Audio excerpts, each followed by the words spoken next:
Well, good morning. The encroachment pond filled up last night. We got, I think, 1.2 inches overnight, and that's I guess today is Thursday. Since Monday we've gotten 3 inches of rain. Now the half-inch rain that I filmed last time, the next day it was all soaked into the ground. There was no more standing water, but we do have a water flow right here coming out of the culvert. And I'm going to fix a mistake from the last video. We're going to go over there and take a look, and then I'm also going to go over here on the highway, take a look at that so you can see. But right now I want to look at the overflow, see if we got some erosion. Like I said, the overflow has to make a left turn and dump down. I haven't fixed it yet. I'm going to have it keep going straight, but just kind of showing the shape of it. And looks like about to where that little root is right there. Maybe add a little bit more dirt there, but we definitely got 3 feet of headspace over here, and it kind of tapers down. So we'll just work on this half, get it done.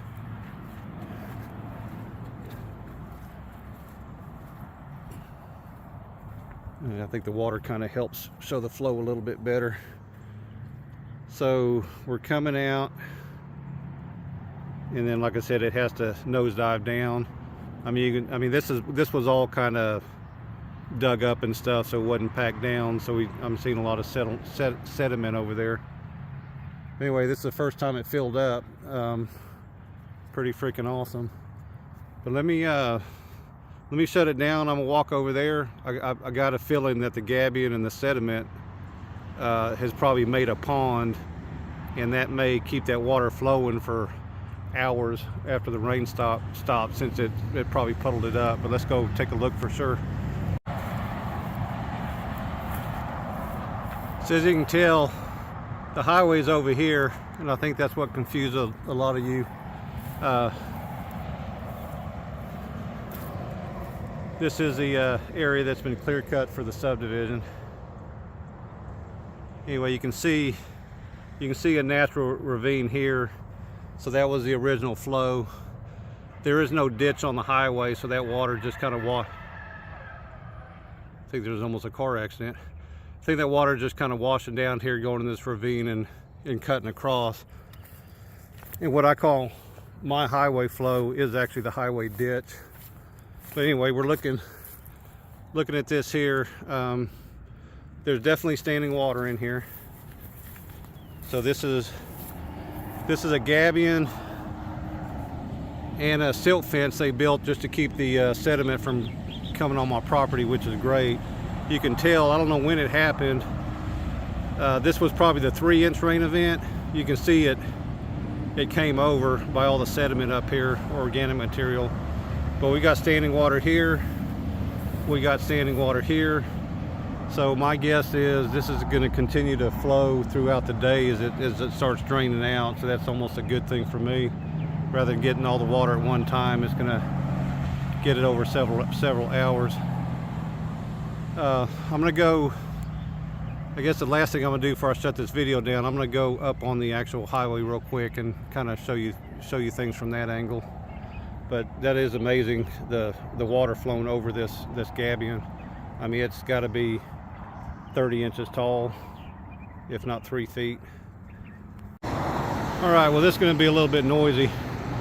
So about a year ago, the main water main is running through here. This was all paved going into the fence. The water main broke, and they came and fixed it. They were going to come back and pave it, and I'm like, well, I don't have a culvert, so just let it be and I'll put a culvert in. But when you look at it, there is no drainage ditch on the highway. And if you can see here, there's a peak right up here. So all that water from there over is just going in and going into that ravine I just showed you. And the same thing going the other direction. There is no drainage ditch, so all the water is just flowing onto my property, and my property is actually the drainage ditch for the highway. and it starts at my encroachment pond, but it keeps about the same distance back from my fence. It just keeps going parallel to the highway, and it'll pretty much stay that way. It'll probably stay that way when the new highway expansion is done, but it may be moved over. I'm not sure. Anyway, I'm going to say one more thing. So this slopes down, and then it also slopes diagonal. So on the other side of my property, if you go to the high side, it comes down, and that's what I call my main water flow. This running parallel with the highway, I call that my highway flow. But then I've got a diagonal flow, which I haven't, well, I videoed it, but I'm gonna go take a walk and look at the ponds there. But I got a diagonal flow, and all three of those flows end up coming out of my property down that direction. They all meet together, flow out of my property, and there's about a 6-foot tall culvert underneath the highway that takes it to the other side. Because if you look here, the land's going down after this. So the whole thing is the whole topography is kind of sloping diagonally that way. Anyway, I hope that helps to explain things to you guys. And man, I'm so excited about this thing filling up. Add a little bit of dirt, and then see where else I want to dig out, or do I want to make it dig, or do I want to make it deeper, that kind of stuff. See if I can give us one more picture of it. Anyway, that's freaking awesome. All right, you have a great day.